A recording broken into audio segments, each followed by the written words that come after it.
Antusias masyarakat terhadap internet semakin hari semakin tinggi.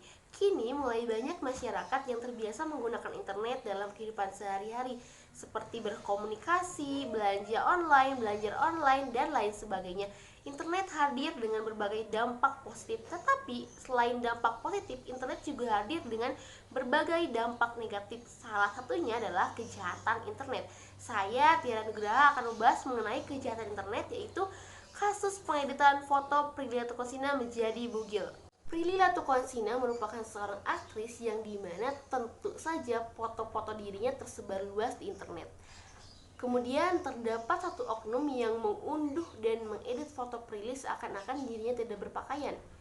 Dan oleh oknum tersebut, fotonya kemudian diunggah kembali ke internet sehingga diketahui oleh pihak Prilly. Mari kita bahas mengenai kasus Prilly Latuconsina ini. Pertama, bolehkah kita mengambil gambar dari internet? Sejatinya semua gambar di internet memiliki hak cipta. Maka dari itu diperlukan etika dasar dalam pengambilan gambar dari internet agar terhindar dari pelanggaran hak cipta. Pertama, jika kita membutuhkan gambar tersebut bukan untuk kepentingan komersial, maka yang hanya diperlukan adalah mencantumkan sumber dari gambar tersebut. Kedua, jika kita membutuhkan gambar tersebut untuk kepentingan komersial, maka kita harus mendapatkan izin langsung dari pemilik gambar tersebut. Apakah boleh kita mengedit foto orang lain tanpa izin?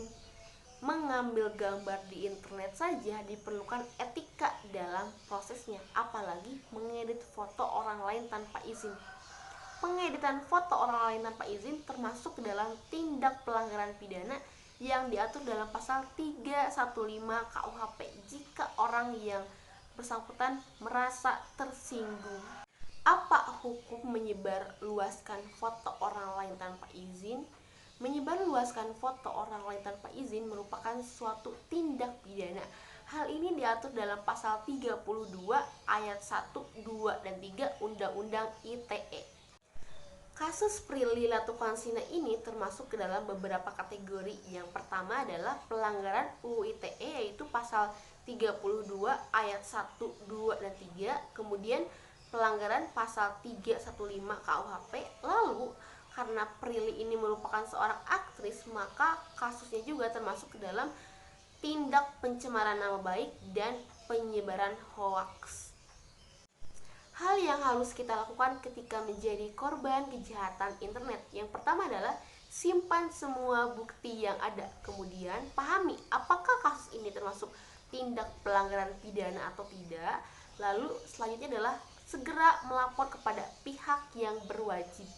Bagaimana cara agar terhindar dari kejahatan internet? Pertama adalah berhati-hati dalam membagikan informasi yang bersifat pribadi. Kemudian adalah tidak sembarangan mengklik tautan. Lalu yang terakhir adalah berbijaklah dalam menggunakan internet. Tips menggunakan internet agar tidak terancam pidana. Yang pertama adalah mempelajari mengenai hak cipta.